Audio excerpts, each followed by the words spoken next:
Olá, eu vou postar um vídeo sobre o que eu vou fazer agora. É uma coisa que eu gosto muito de fazer esse horário, que é a leitura bíblica. E eu vou começar a ler essa Bíblia aqui, que é a versão Nova Almeida atualizada.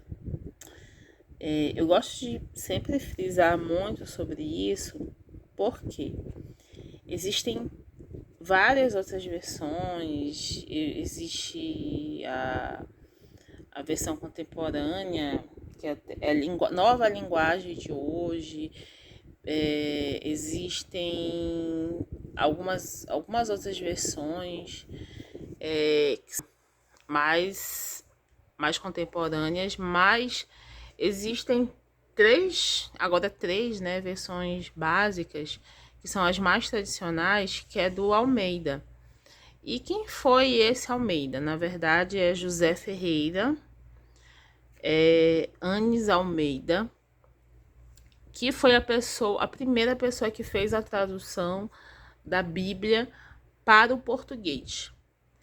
Esse senhor, ele deu uma contribuição muito grande para os cristãos que tem a língua portuguesa como base, e ele fez isso em 1641. 1641 eles tinham uma linguagem um pouco mais rebuscada e um pouco diferente. Até hoje, quando eu leio muito até em manuscritos de museus, lá sei sobre textos políticos, textos de decisões que aconteciam no início do século passado, final do século retrasado, e a gente observa uma mudança e perca de vários linguajares, né? E o que acontece? O José Almeida, ele fez essa tradução em 1641, iniciou o projeto. Ele fez até o livro de Ezequiel, foi quando ele veio a falecer, e outro pastor holandês continuou essa tradução para o português. E foi lançado mais ou menos em 1700 e alguma coisa, a primeira a versão, que era versão Almeida, revista e corrigida. No século passado, em 1956, se juntaram novamente outras pessoas da sociedade bíblica, né? E viram que tinham alguns erros, principalmente cacofonia, quando se lia a Bíblia em público, né, em voz alta. Por exemplo, porque ali se vê o fim de todos os homens. Essa passagem está em Eclesiastes 7:2. E aí, quando você lê em voz alta isso, porque ali se vê o fim de todos os homens, você entende como se fosse Alice, porque ali se vê, né? E aí, essa versão, que é a versão que foi lançada posteriormente, ela em 1956, é a revista e atualizada. Ela veio com correção principalmente desses erros de cacofonia. Ela ainda tinha, e você percebe em alguns textos, principalmente textos que vieram do grego no Novo Testamento, que falam principalmente da posição da mulher na igreja, né? E às vezes, quando você quer entender esses textos bem conflituosos, por exemplo, a mulher não pode falar, a mulher não pode agir, então você observa, quando você vai estudar a fundo o que é isso, você vê que são erros, na verdade, na tradução. Não que sejam erros, mas são coisas passíveis a más interpretações.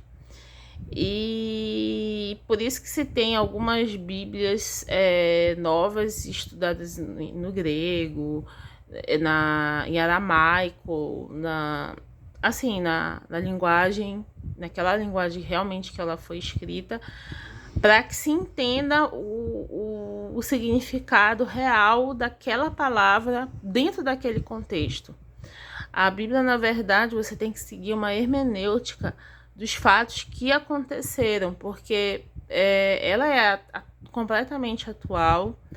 Todas as histórias você pode entender ou procurar entender como é a ação divina sobre ela. É muito parecida com que a ação divina sobre a nossa vida nos dias de hoje, mas a Bíblia você tem que entender dentro de um contexto histórico, dentro do relacionamento daquelas pessoas naquele local, o que elas sentiu, qual era o desejo delas, para você fazer uma interpretação correta da Bíblia. Se não for feito desse jeito, há interpretações erradas que a gente vê se espalhando em vários locais e, infelizmente, também vários erros religiosos, várias coisas que as pessoas tomam como leis e começam a ter vários princípios religiosos dentro da igreja cristã, que é muito triste. Mas a misericórdia de Deus é maior em tudo. E essa versão aqui da Bíblia, que é a versão Nova Almeida atualizada, ela foi publicada em 2017. Então eu não tive tempo ainda de lê-la, eu tinha outras. E aí eu passando essa semana que eu fui fazer uma atualização ali da fundação de pesquisa, eu passei por uma loja aberta, depois de muito tempo de não sair, para alguns locais, como esse, né? Que basicamente eu ia mais para o supermercado nessa época de pandemia e para algumas coisas ali perto. Cheguei aí, acho que no centro elétrico, algumas coisas assim, bem necessidade mesmo, né? E aí eu passei por essa loja, entrei e resolvi por que não comprar e comprei. Eu tava até lendo outra versão que eu tenho sobre estudos, eu tenho várias bíblias de estudo, né? Eu tenho a Genebra, eu tenho do Ministério Infantil para Criança, eu tenho a Bíblia da Liderança também, que é bem interessante. E quando você quer começar, se você não começou a ler a Bíblia, se você não entende essa questão de hermenêutica e tal, é interessante que você comece a ler por uma Bíblia de estudo dessa. Eu comecei a ler a Bíblia pela Bíblia Plenitude. Eu acho que eu não tenho mais, eu dei de presente para um amigo. Mas posteriormente eu gosto de ler nessas Bíblias aqui mais simples, que são Bíblias que eu posso riscar à vontade, que eu posso escrever. Ela foi R$ 25. Eu boto essa fita de cetim aqui, que como é uma Bíblia mais simples, não tem aquele marcador, e aí eu já utilizo como marcador. E também combina a cor, né? Bem interessante. E a Bíblia, ela é interessante você ler porque ela tem muitas palavras que sustentam você ao longo da sua vida, né? Eu acho que eu me converti muito pela leitura e pelo estudo. Desde os 7, 8 anos eu participava muito eu era kardecista, espírita kardecista, e eu participava muito dos grupos de estudo dos livros de Allan Kardec, né? Que na verdade é Hippolyte Léon Denis Rival, e aí ele tem um codinome Allan Kardec, aqui no Brasil. No Brasil não, no mundo. E daí ele tem vários livros, não só o Evangelho segundo o Espiritismo, tem a Gênesis, são 8 livros. E aí eu fazia parte desse grupo de estudo e assim, muito dessa questão de questionamento. Eu era uma criança que tinha amigos muito mais velhos, né? E eu sempre gostei de ter amigos mais velhos. E esses meus questionamentos, eles foram muito solucionados pela Bíblia. Inclusive, a primeira igreja que eu me converti, eu saí de lá também por causa desses questionamentos de priorizar a Bíblia, e nunca é errado você priorizar a palavra de Deus. Porque você se converte, a única lei que tem é você crer no Senhor Jesus como Filho de Deus. Fora isso, qualquer outro dogma ou coisa que coloquem para você, você não, você tem que usar o cabelo grande, você é isso, você tem que fazer aquilo, isso é uma inverdade. Então você tem que realmente buscar referência na Bíblia. E eu já li a Bíblia em outras idades, né? Hoje eu tô com 36 anos e ler a Bíblia é sempre uma descoberta nova. E isso é uma coisa que eu passo muito também pro meu filho.